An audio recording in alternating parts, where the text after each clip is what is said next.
what do you think is your magic then? As we've been talking, I think I'd say two things. My first answer was my ability to live in fascination, to live in questions as opportunities to explore rather than demanding answers or assessing myself because I don't have the answer yet. So I think one of my key sources of magic is being able to find fascination, and sometimes in very difficult moments and challenging situations.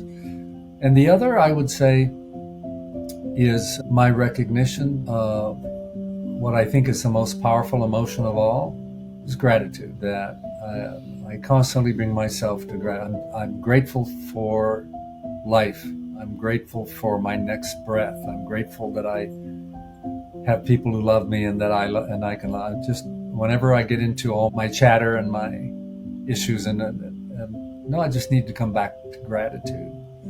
And the practice, and I do this with my students, is take a deep breath and enter the mood of gratitude, because you did not earn that breath. It is given to you as a gift by life. And life is simply asking you all the time, what are you going to do with the gift? So be grateful and honor the gift. Welcome to Magic Academy podcast. Today we have with us the founder of Generative Leadership. And you may wonder, what is generative leadership? It's very interesting.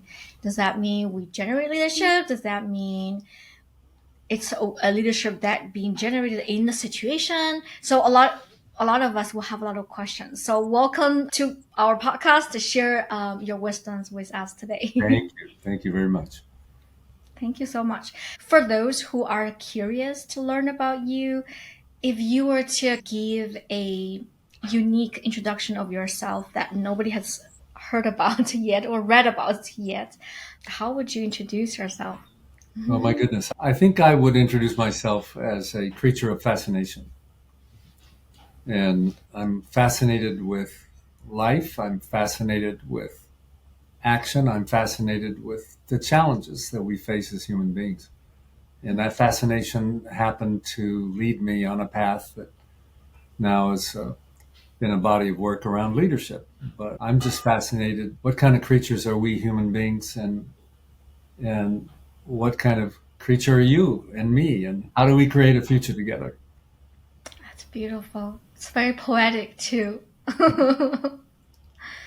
And so then let's talk about the generative leadership. So people Sure. are like, okay, so what is generative leadership, and why generative leadership? Why Yeah, would your curiosity and fascination of humanity lead you on this very good. path? The word generative is really popular these days with generative AI. And Yes. and generative, we are not using that term in the same way. Generative AI is basically just saying we have AI can generate some human-looking behaviors or interactions based on digesting masses of data. That's not what human beings do. So we're talking about the generative human intelligence, the generative human being. And what do we mean by, the way I would put it is that we all human beings, we're generating all the time. We're generating our body sensations, we're generating thoughts, we're generating actions, we're generating interactions, we're generating all the time. But if we look at ourselves, our humanity, sometimes we generate good stuff and sometimes we generate not so good. And we generate challenges, we generate fear, we generate doubt, we generate not knowing.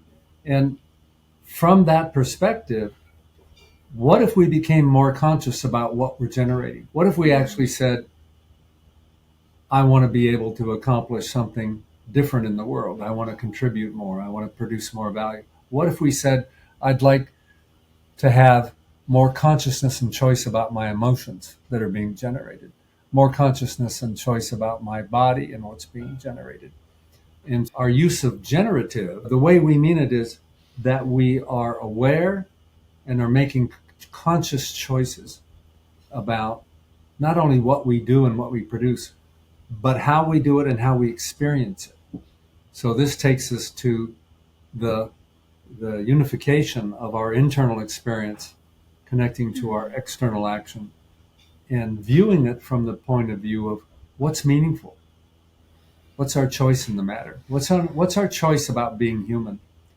And can we translate that into a discipline of action that's not only producing more meaning and value in the world, that's not only producing a better future, but is part of a path of becoming a better human being, or a more effective or more functional human being. And what is it to become a better human being? It's to become more of yourself, rather than all the stories of what you should do or should be, or all your doubts from the past. So generative leadership is this internal external discipline that has taken certain questions very seriously. It uses what questions that are not the kind of questions we live with much in the Western culture. Most of the questions we have in the West, how do I do that? Tell me how to do that. And Prescriptive, very, yeah. yeah, and we jump over the what question. How do you do that with what? And so we have a background, a common sense, a cultural common sense, that we know what a human being is, so we don't need to ask the question, what is a human being? And you know what? I don't think we do know what a human being is very well in this culture. We decide that we know what action is, so let's just talk about how do we do action. When, no, I don't think we even know what action really is. And when we begin to ask these what questions, we begin to see, oh, there are different answers than the common sense. And there are better answers than the common sense. There are more generative answers than the common sense. So if I package that all up, generative leadership is a discipline based on a generative understanding, which means that we are looking for interpretations of actions you can see and do and learn that actually produce results that without the new common sense, you wouldn't produce it. So if I do one example, sometimes people live in stories about themselves and the world. That's just the way it is. Can't do anything about that. That's not We a generative. hear that saying a lot. Yep, it's just the Yeah, way it is. but that's not a very generative answer. It's an answer that shuts down choice. So what would the generative answer be? What is the world? Oh, it's a story inside of me. It's not what's out there. It's my story about what's out there. And that story can open possibilities or close them. So what kind of story of the world would you like to have? What kind of world would you like to create? Is an example of some of the discipline of generative leadership. So it's very wealthy of kind of layers right there. With I hear from this one, I see generative leadership as a way for us to have this beginner's mindset and always make conscious decisions from the big picture perspective at that moment, and whatever is on our hand we need to deal with is we need to like think in terms of the meta level of question, like why, how, before we think about what. And I also hear generative leadership is evidence-based because it's absolutely. generating outcome. Because whether we decide what to do or when, how, to what degree, with whom, what time, for how long, we need evidence to help us to fine-tune those details. I also see by the way of your explanation of generative leadership as a way to be imaginative, like optimistically imaginative, co-creation, be conscious of what sort of environment or culture or communication that we wanted to create, and backward design and make decisions at this current moment. So it's a lot of, I can hear like a lot of things wrapped in this whole concept of generative leadership. Yeah. I also hear something like it's not even hierarchical. It's actually coming from everyone. It's very inclusive, and everyone can practice this generative leadership at different levels with different understandings of what's going on and evidence that we have at hand. So yeah, it is a very multi-layered concept. Yeah, well said. Well said. One of the key discoveries on the way of its evolution was noticing that the common sense about action in our culture is about external action. And we left out the internal experience of the people involved. And so by connecting back up again, action's also internal that then begins to reshape what we do externally. If you look at that, one perspective is that when we only talk about external action and we have to organize ourselves to be a good production machine for that external action, it actually is mechanical. We've made ourselves and other people mechanical. We've left out them. And so we put that human being back in the domain of action and reinterpret action from there. We actually do reframing because the common sense hides possibilities from us. We're living in a world of hidden possibilities that our current common sense says, that's not possible, or that doesn't exist, or I'm too busy, or whatever the reality is. And one of our earliest learnings in this path was that if we see action as activity, then what we see is people doing a lot of activity. It doesn't necessarily mean it's highly valuable. It doesn't mean it's meaningful. It doesn't mean it's satisfying. But it's activity. We're already sounding like people don't matter rather than what's meanful. The product coming out of them. Exactly. And so one of our reframings that we've drawn on many thinkers, one of our framings is the interpretation that action is always determined by commitment. And when I first heard that, that was new for me. I thought action was doing, right? And when they said, no, action actually is commitment. You have to have an act of commitment before you do anything, even if it's automatic. So what's lovely about that is commitment is part of that internal world that we are. And if our commitment is what generates action, it is an act that generates all the behaviors that follow, then we have a great question. What are you committed to? What do you want to commit to? And now we're beginning to be in the practices, the skills of generative leadership, is to begin to have those questions. And where does commitment come from? Conversations. Oh my God, I thought conversations were just a waste of time. Let's get busy. But it turns out that all action is defined by prior conversation. Tell us more about this reframing. I feel like the conversation and then the reframing go together. Like a lot of times when we are not committed and not doing because there's some sort of disconnection happening, or some sort of framing is not aligned with the bigger framing that's coming or shaping. How do we, through conversations, help people to reframe and commit?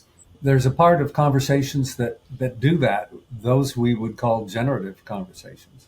If I wanted to reframe the future with you, I could say something as simple, let's meet for lunch tomorrow. I just created a piece of the future that didn't exist before I said it. And that's just a real basic, simple example. We're doing it already, but we're not aware of this amazing thing we're doing of creating the future, of creating possibilities. And when we look at conversations, part of our background is the dimension of language.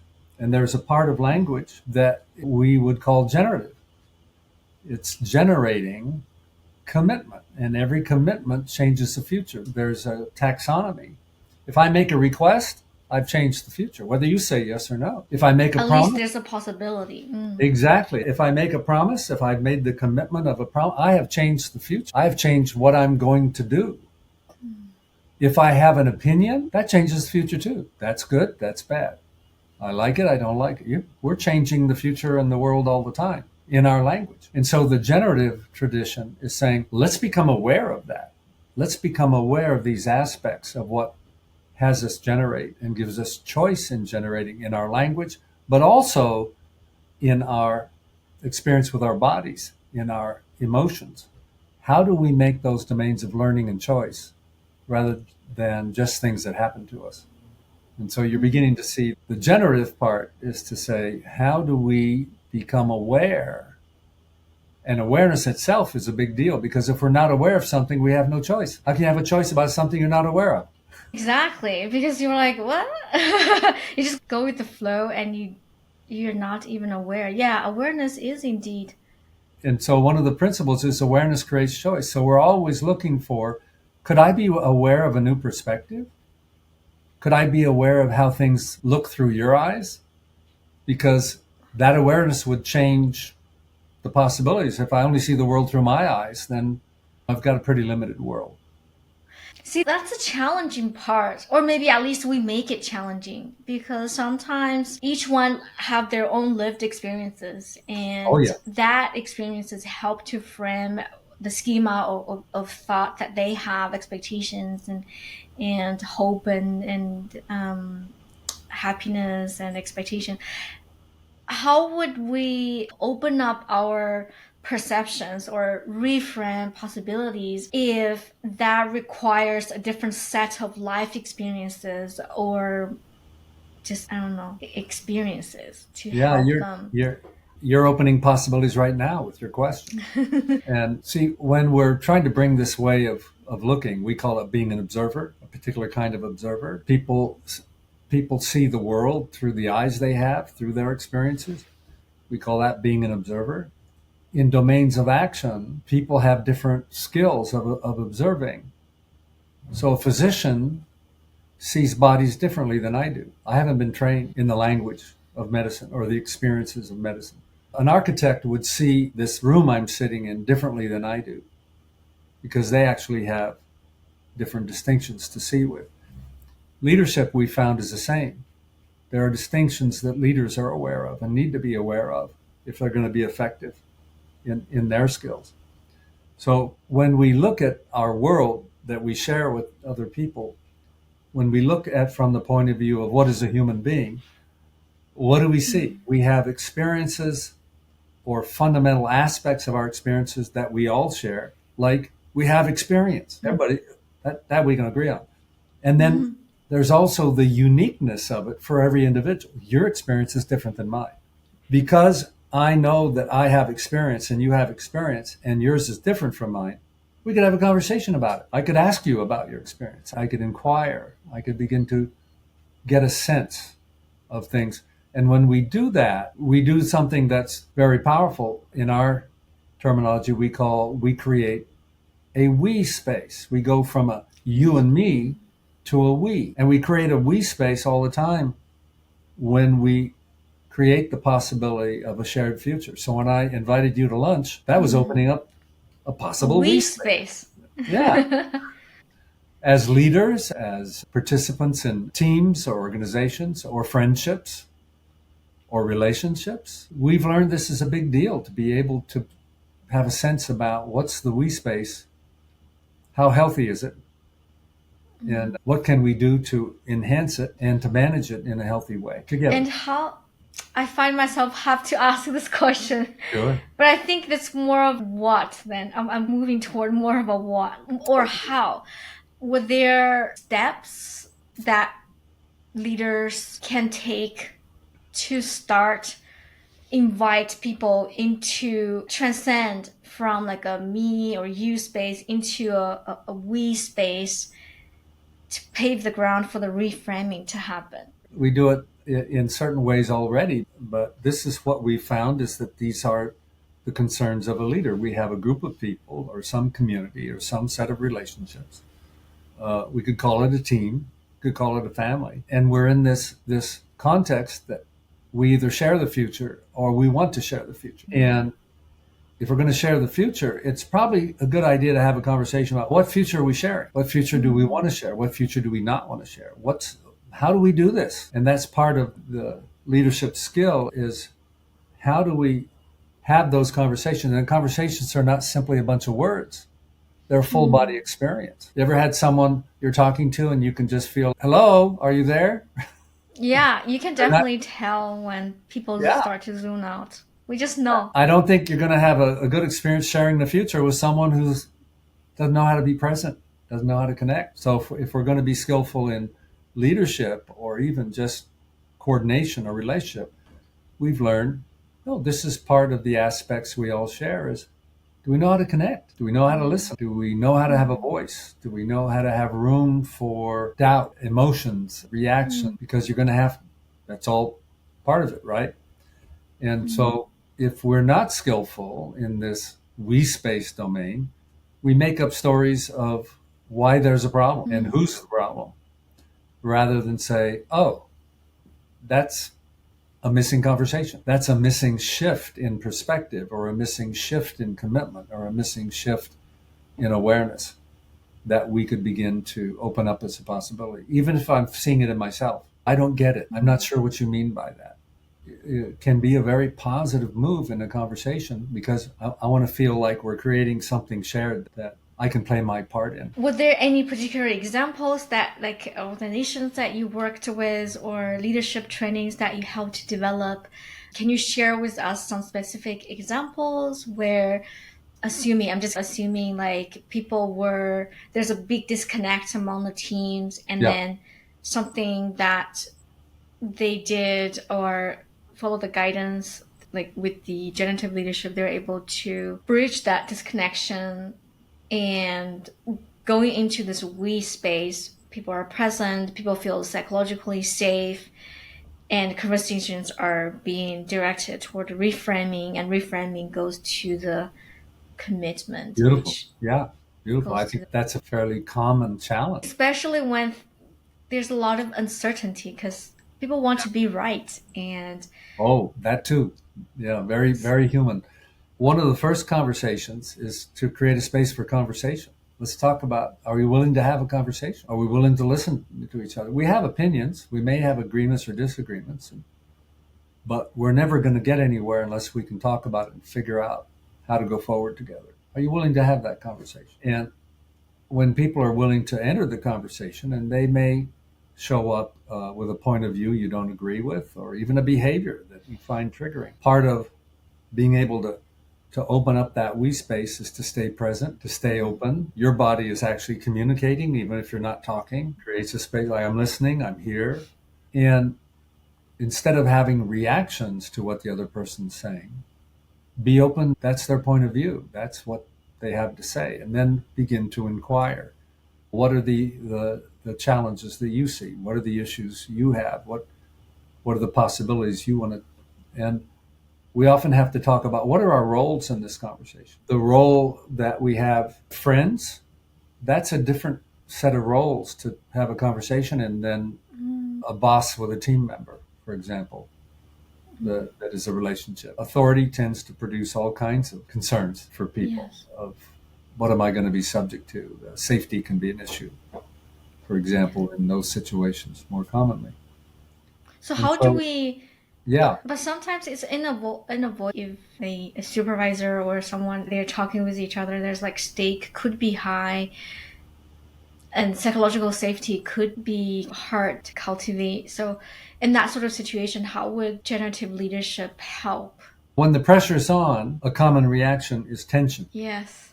A common reaction is fear and contraction and worry and sensitivity and reaction. And the way we manage that is, sometimes we react, sometimes we just pull back. We go to this fight or flight kind of response. And the leader's job is to, first of all, show up with their presence. The pressure's on, but we don't need to be acting stressed out about it, because we're going to have to actually think together. We're going to actually take a look at the situation.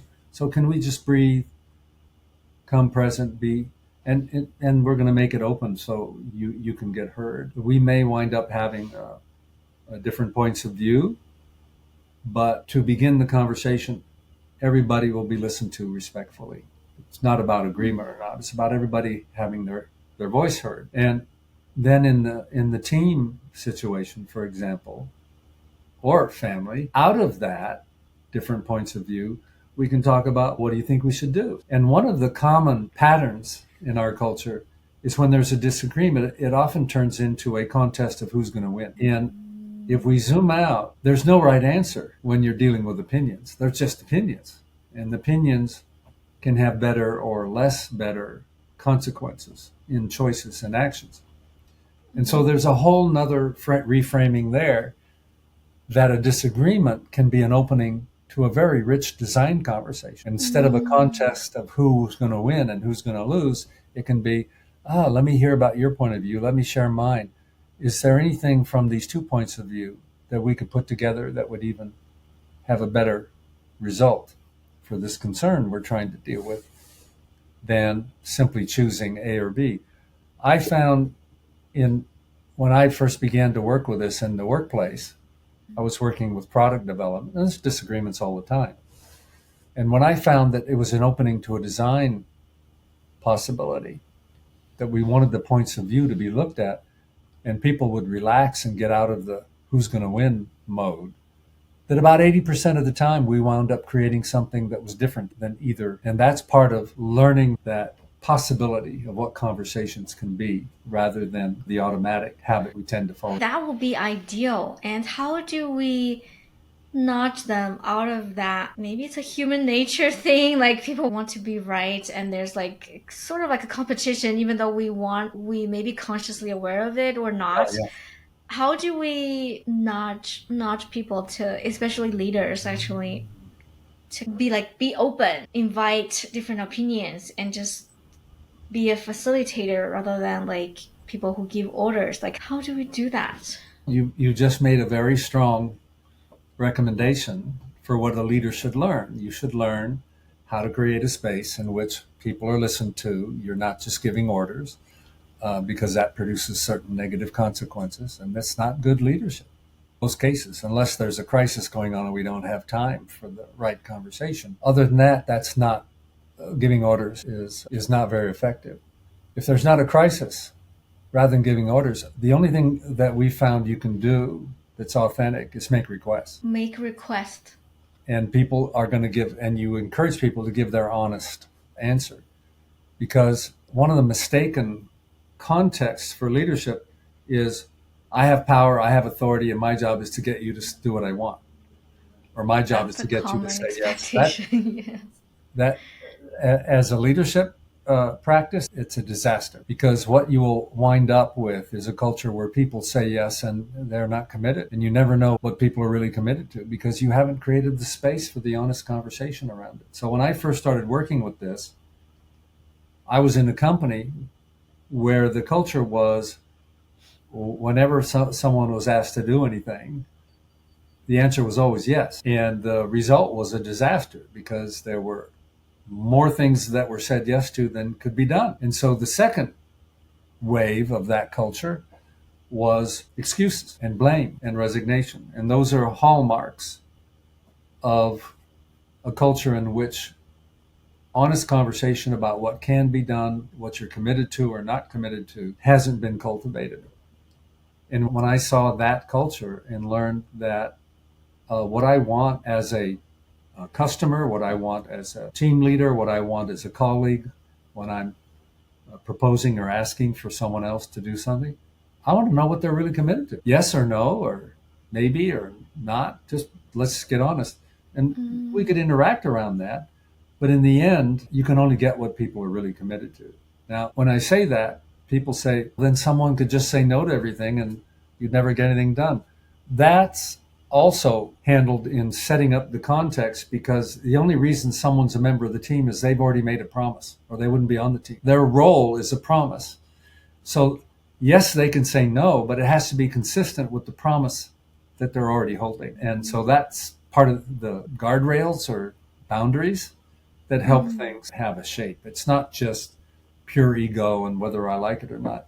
The territory of the we space for creating the coordination of action in a shared future is agreements. And the most rigorous form of those agreements are promises.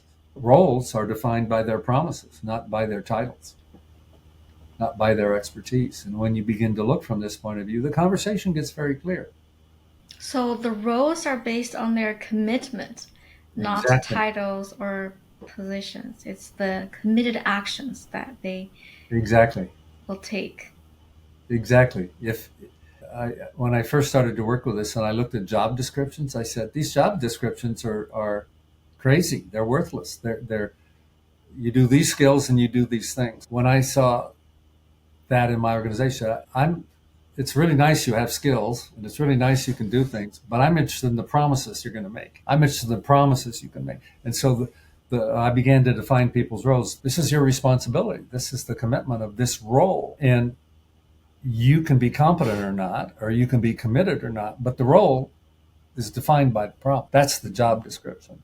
Now, is it a good fit for you? That you can succeed at? Is it a job you can grow into? Is it a promise that you're interested in for your career? It opened up a lot of positive other conversations to help people succeed and see their job as a step forward in their life. Yeah, and another thing that I've observed, maybe it's like an off-topic thing, but I feel like I wanted to ask you, is that a lot of times when in the organization, we always see people who have the skills and who have the commitment as like simple like employees. Like when we use the term like employee, it feels like it's coming from a very hierarchical structure versus I've observed that people start to call them, rather than employees, more like a talent. Oh, I These love are that. people that the organizations decide to hire and embrace and give them space to put forth their commitment. What's your take on that? You're talking about an older style of language with employee, and that context comes from an era where we had departments called resources, and that's actually part of the mechanizing of how we think about action. Oh, people are resources. Let's see if we can use them like the machines in the factory to get out. It puts us in the wrong frame because these are human beings that they can create, they can commit, they can grow, and they also have concerns that motivates them. And we that begins to show the tendency of the logic of action sometimes goes into a direction that makes people into machines or units of production. And that works at a certain low level. The Gallup people have been doing surveys for many, many years about employee engagement. And they've found with their surveys that engaged employees produce significantly better business results, measurable business results. Disengaged employees don't. And it turns out, if you look at their survey, the difference between an engaged employee and a disengaged employee is the conversations they're involved in. And in generative leadership, the fundamental skill, the fundamental responsibility of a leadership role is conversations, because all action is defined, all results come from prior conversations. So that's the domain of skill of the leader. And in the latest Gallup survey, they surveyed in the United States that 69% of employees were disengaged with the consequences to the business. And why was that? Because they weren't being involved in conversations that you would want to have as a human being. It's not a complicated, but it is a shift. It is a shift in our awareness, in our cultural standards. There are some companies that are really, really excellent compared to others, because they have better conversation. It always starts there. So we talked about a few steps to have that conversation. First is to create invitation, create a request to start the space, and then curate a sense of we space and transcend from you and me to a we space. And presence. So having an open-minded presence, especially from the leader, to invite people to share their perspectives, suggestions, even feelings and ideas, and then no judgment but co-create. It's like I see art, like I see like an art way of doing, and to have co-creation and invite co-creation. And then as the co-creation are being facilitated, invite them to commit and maybe ask them like a pulse check. You mentioned about yes, no, or maybe. So at least they have the agency to say, yeah, I think it's a maybe, or I think it's a no, unless. And then once they commit, then the action are just, or productivity, whatever we call it, are just the byproduct of that commitment. Did that describe the process of There's generative leadership Yeah, there's a lot in conversation? what you said, I think, that resonates with what we've learned over the decades we've been doing this. And this co-creation is a process of people having a voice, of offering perspectives, which are almost always opinions. Sometimes the arguments involve measures and there's facts as well. And so there's different kinds of conversations that we learn to have. One is called speculation. Speculation is not a negotiation for what we're going to do. It's what do you see is possible?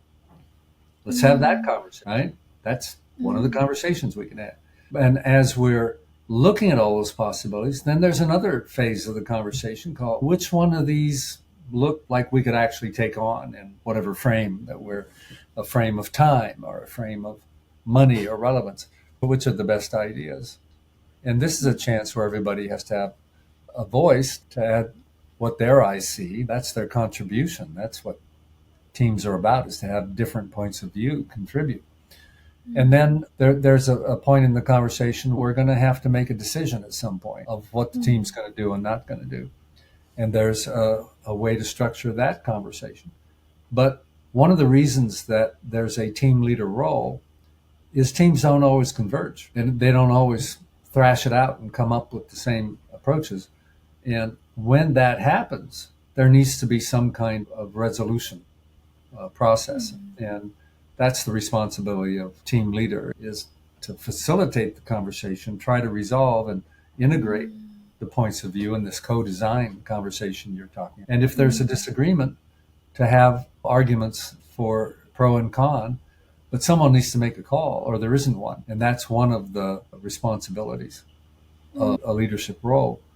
When that's done well, people respect it because they've had a chance to be heard.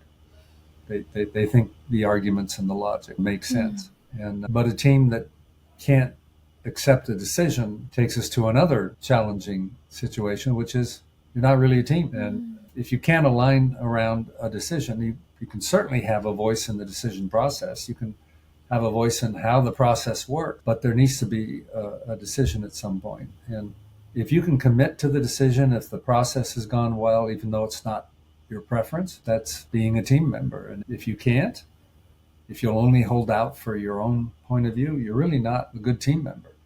And then that's another conversation we need to have. What constitutes being a team member? Use sports situations. What if a team who's running from a playbook and one of the players said, "No, I'm not going to do my part in that play, even though it's the play the team's going to run."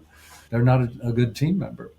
So the opportunity is, let's call a timeout and talk about it, or let's talk about it at halftime, or we have a week between games. Let's talk about the playbook.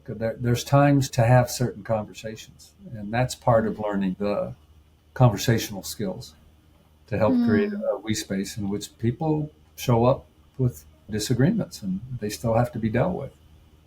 We're anchoring back to the conversation space, the we space. I like Yeah. that. Yes. Yeah. And what kind of measure do we use to measure the impact? Was there any specific metrics that you use to help measure the impact of generative leadership when done well? Yeah. So there's different classes and levels of measurement and what we would call assertions, not just opinions, but facts. And one of the classes of facts are the generative conversations happening? If there's action that we're expecting a result from, has it been agreed to? You can measure that. Has a request been made? You can measure that. Has a promise been made? You can measure that. What's the condition of satisfaction? A term we have for the outcome. You can document it. Is it measurable? You can measure that. Has the action of the team or the performer in the individual case fulfilled the promise? You can measure that. Has the customer declared satisfaction? You can measure that. Has there been problems along the way, and were they reported? Were they brought up? You can measure that. Were they resolved? You can, and so on. The whole domain of coordination itself has specific acts, just like DNA has 4 basic chemical components, and DNA comes together in very complicated helixes and produces everything that's living. It's amazing. right? So diverse, just four. Yes. Exactly. There's something very simple that can create this infinite world of possibility. Conversations are the same. There's six basic speech acts. There's the dimensions of listening that include emotions, body language, conversations.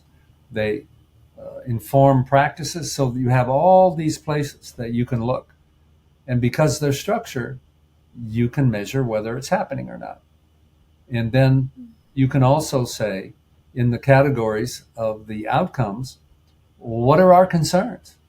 Business concerns tend to be a very limited amount: cost, financial consequence, quality, time, customer satisfaction. If you're doing well on those, on all of those, and they all have places that you could declare measurable standards, you're probably creating good business processes. And what we want to do is also create them through conversation into meaningful promises that are held by people as part of the game. We're not just mechanizing the people.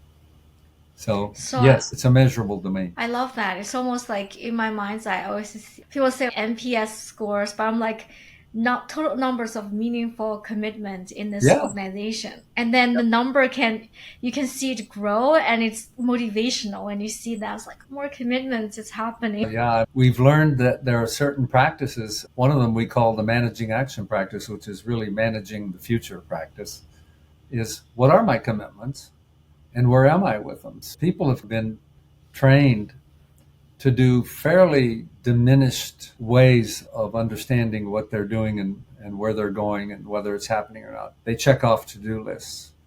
They check off checklists. They do progress reports. They even have planning documents. My own plan. But from the leadership point of view, those are inadequate. You need to ask a different question, which is, what is the promise and are we going to fulfill it? Because checking off everything on my to-do list doesn't mean I'm going to fulfill the promise. I have to be looking in a wider sense, because maybe my to-do list is incomplete. Maybe it had the wrong things on it. And it gives you a different perspective to say, yes, I'm busy. Yes, I have plans. Yes, I have a to-do list. But I need to look from another point of view, which is, what is the promise? And is all of this adding up to confidence that that promise is going to happen or not?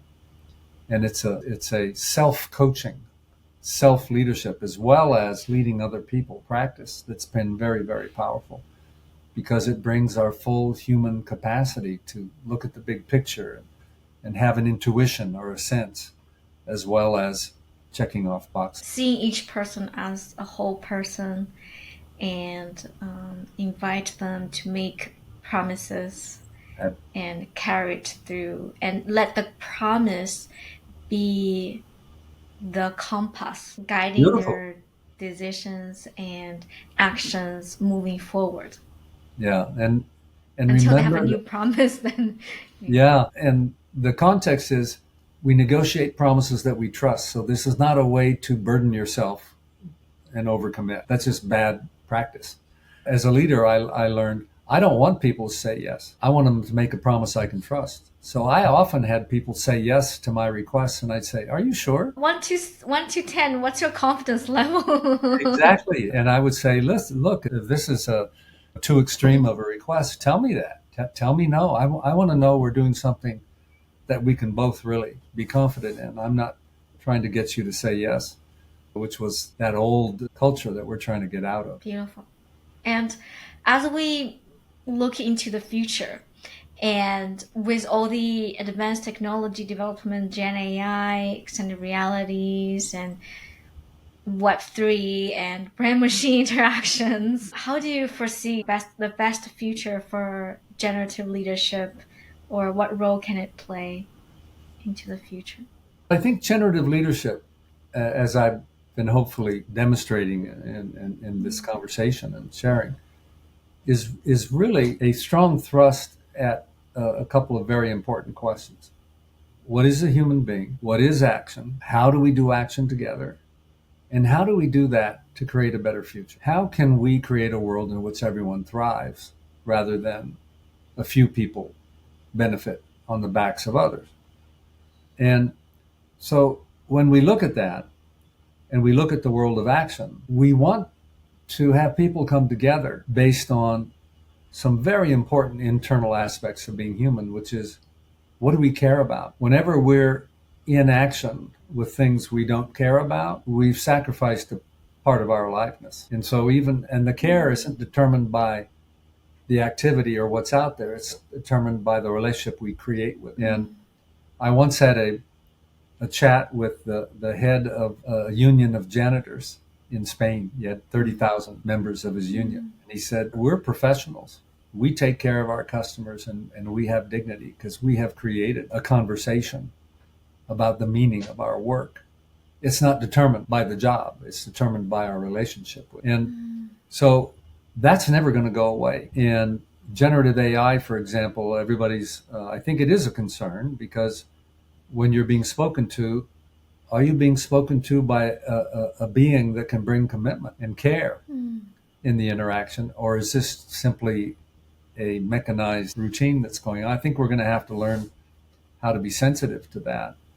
But only human beings can care the way human beings care. Only human beings can take care of each other the way human beings take care of each other. And that's never going to go away. This is not about better information processing or smarter information processing. It's about the kind of human beings we are, the kind of life we create together, and the kind of world we envisage and are bringing to reality. And that's always going to be rooted in our human capacities and our human challenges. And that's why generative leadership is trying to be an important perspective on that as a contribution to how do we do that better, both individually and together. And it's never going to go away. It's the issues of life, the issue of having a shared future and creating that future together. Co-creating the future through generative leadership. And that gets me ask the other question, like, what role do you think childlike wonder play? I know when we were kids, like, we're just like, childlike is just our nature. And as we go through the adulting process, we feel that less and less. Yeah. What role does that play in the context of generative leadership and the co-creative future that I need to say that generative leadership is just not about leadership. It's about life. And one of the principles of generative leadership is it's for the sake of living a good life. If leadership's not about that, what is it about? Yeah. So this role of wonder has to do with our relationship with possibility. It has to do with our relationship with curiosity. It has to do with our relationship with appreciation and delight. And there's no reason we should lose it because we get older. And it's a cultural drift that somehow the big questions have been answered and there's no more possibility. So we just have to slog through life and try to survive it. But that's not the way reality works when you look at it from the generative point of view. There's always reality is always generative. Exactly. And so in Western philosophy, it's credited with the ancient Greeks, and it began with their sense of wonder. They had a question. They say, why does this exist? Why does reality exist the way it does? It's wild. How did that happen? And so I think that's an opportunity for us to include in our lives. And another version of the wonder that I think is a core of meaning and value and satisfaction in life is the mood of fascination. We should find ourselves fascinating. Why am I this kind of human being? Why are you? That's fascinating. Why do we do this? What's possible if we could fascinate? Go ahead. Find each other fascinating. And that can go back to the leadership. The leaders find, and I think leaders and followers, they play different roles. So sometimes they find each other fascinating. And I think when we're able to find each other fascinating, that just opens up all sort of opportunities for the co-creation to take place through generative leadership. I'm with you. I think we're fascinating. I think life is fascinating. I think action life is fascinating. And leadership is fascinating. And yeah, it is. Being able to follow a leader is fascinating. And being able to explore all possibilities and a way a future could look like is fascinating. And being able to make a commitment and do that thing and be confident about it is fascinating. And be open to disagreement, which brings you to more views, is fascinating. So exactly. It's fascinating. that's available. It's not because it is fascinating, it's because we're bringing that perspective that makes it fascinating. I love that. And that just makes everybody's life just so much more enjoyable. I fascinate. Why you get upset? Oh, it's so fascinating. That's amazing. And as we move into the magic piece, so I'm curious, what did you enjoy doing when you were 11 years old that time? Just as a I would say I was into sports a lot. I enjoyed being in my body and moving and learning and being able to do cool stuff, play with people. And I was really into reading. I just found books fascinating. I'm lucky because I know many people have dyslexia and issues that have interfered. I And you, have a little bit. I think I have some undiagnosed there you go. some level. Yeah. So I'm really lucky. I found reading easy and it just opened up the world.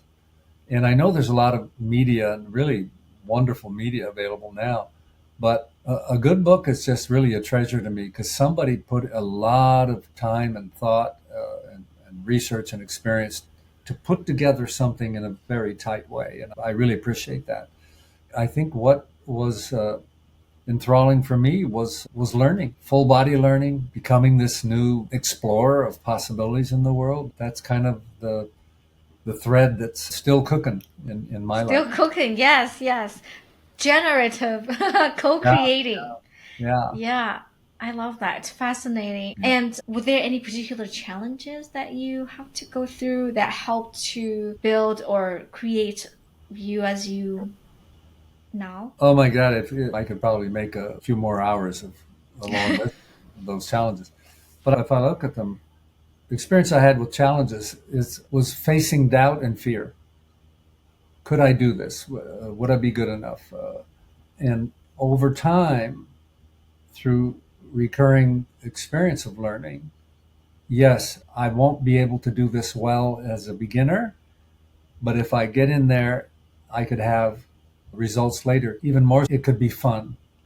It could Mm. be fun to open possibilities. It could be fun to see possibilities. It could be fun to do something Mm. skillfully that I couldn't do before. And so the challenges, they're still there. They don't go away. You never get good enough to not have challenges unless you just decide to ignore them and hang out where you are. But I think learning is a lifetime journey, a lifetime opportunity. I'm engaged with my questions that fascinate me as part of the way I live my life. So challenge is welcome. I love that. Yeah. I resonate with that as well, even though you see me smiling, laughing, and happy. And when we had a really good conversation, I'm just kind of like so happy. And so, yeah, that's why I'm like doing this. Like, I sometimes will wake up like, Gianni, are you just, are you good? Are you okay? Are you good enough to do this? Yeah. And, would you be? I don't know. It's just like the doubt comes, and I have to constantly self-talk and say, hey, yes, like self-affirm. Like even if you feel like you have to build your own belief systems or like internal spiritual guidance to help you to keep venturing, like to keep adventuring, and because you find that fascinating, you have to keep Great. going. Yeah. Great. Having doubt and fear is just human, but we don't need to make it a big deal. And regenerate, reframe that into excitement and fascination. Exactly. The generative, if I were to use that, the generative point of view is I'm a human being. I am where I am. I can do some things and not do others. And I have choice. And so what's my edge? New possibility. What's the new possibilities I want to step into? And I can always do that unless I forget. Then call Bob and say, hey, I need a Ah, reminder. call a friend who helps you, remember that. It's beautiful. What do you think is your magic then? As we've been talking, I think I'd say two things. My first answer was my ability live in fascination, to live in questions as opportunities to explore rather than demanding answers or assessing myself because I don't have the answer yet. So I think one of my key sources of magic is being able to find fascination, and sometimes in very difficult moments and challenging situations. And the other, I would say, is my recognition of what I think is the most powerful emotion of all is gratitude. That I constantly bring myself to I'm grateful for life. I'm grateful for my next breath. I'm grateful that I have people who love me and that I can love. Just whenever I get into all my chatter and my issues, and no, I just need to come back to gratitude.